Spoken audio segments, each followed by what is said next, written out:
Grabe mga ka-dreamers, nakamamangha are sapagkat yung malabo na tubig ay biglang naging malinaw. Bale, ang kailangan nga lamang dito ay uling, buhangin at maliliit na bato. Tapos kanya nga lamang itong inilagay sa maliliit na baten at itinali sa puno. Tapos yung malabong tubig isinali niya at pagdating nga sa ilalim mga ka-dreamers, grabe biglang luminaw. O diba nakamamangha talaga ang DIY na water filter na ito. Kaya naman na mapanood ko talaga yan mga ka-dreamers ay namulot na ako ng 4 na bottles. Sapagkat nais ko nga i-apply yung nakamamanghang ideya na napanood ko sa TikTok. Sobrang ganda ng ideya na ito sapagkat good for survival situation. Yung tipong hindi natin masasabi yung sitwasyon na naroon tayo tapos lahat ng tubig na nasa paligid natin ay malabo. Ganito lamang pala yung madaling gawin. O diba overthinker na naman si ka-dreamer nyo? Sino ba namang hindi mamamangha sa ideya na ito sapagkat hindi mo na nga kailangan bumili ng water filter para lang gawing malinaw ang malabo na tubig. Tsaka batid naman natin mga ka-dreamers na hindi naman lahat tayo ay afford na bumili ng ganong filter. Pero if you are well informed about this kind of idea, ay naku, hindi mo na kailangan talagang bumili. O di ba napapa-English pa ako?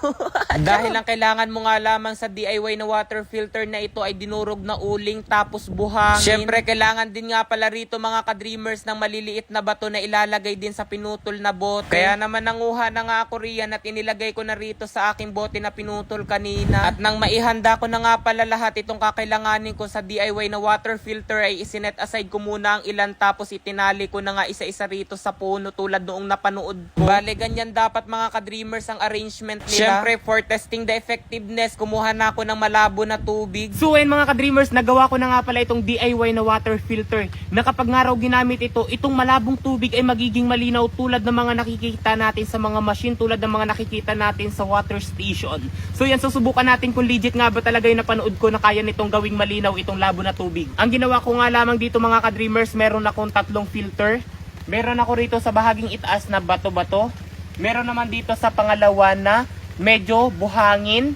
Tapos itong pinakang ilalim, yung charcoal, yung napakahalaga sa lahat. Tapos mga ka-dreamers, sa pinakambutas nga ng mga bote na to, sa pinakang ilalim ng mga filter na to, nilagyan ko ng bulak para mas magsilbi silang sala mamaya kapag inilagay ko na itong labo na tubig. So yan, ang akin lamang ilalagay sa ilalim, itong putol na bottle. Ilagay ko rito sa ilalim. Tapos, yung lalaglag na nga rito ay magiging malinaw na agad na tubig. Subukan natin kung legit nga ba. Yan. Isasalin ko na. Tignan natin kung legit nga ba na kapag pumatak na rito sa ilalim ay magiging malinaw na agad. Diba grabe, totoo kaya yun? So yan, subukan natin.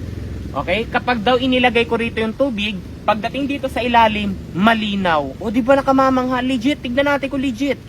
Okay, salin ko na mga ka-dreamers. Yan. Okay. Ayan. Oh, wait. No, nag-ano lang. Okay, yan. Tignan natin kung legit nga ba. Ayan. Ayan. Kung napansin ninyo mga ka-dreamers, medyo nabiglang ay pagbuhos ko, hindi pala dapat bigla. Ayan, grabe. Napatak na yung tubig. Utay-utay siyang pumatak. Medyo nag-stay siya ng matagal ay dito sa buhangin kasi nga medyo nag-compress yung buhangin. Unlike dito sa bato na may hangin pa siya. Kaya ang bilis niyang pumatak. Yan. Pero pagdating dito sa ating buhangin, pagdating niya rito sa uling na dinurog-durog ko nga, ayan, medyo nagiging malinaw siya legit. Grabe.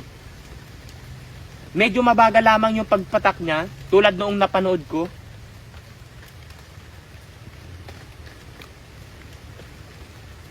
Ayan na.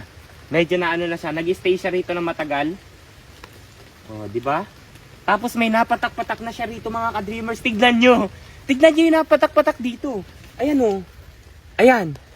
Ayan, medyo, ayan oh, malinaw na talaga yung napatak siya rito oh. Oh. Ayan, malinaw na mga ka-dreamers yung napatak. Grabe. Oh. Tignan nyo naman dito.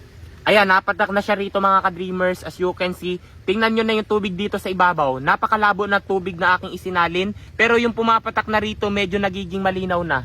Yan, medyo nagiging malinaw na yung pumapatak dito. Tapos pagdating niya rito sa pinakang ilalim, napakalinaw niya agad. Ayan o. Diba?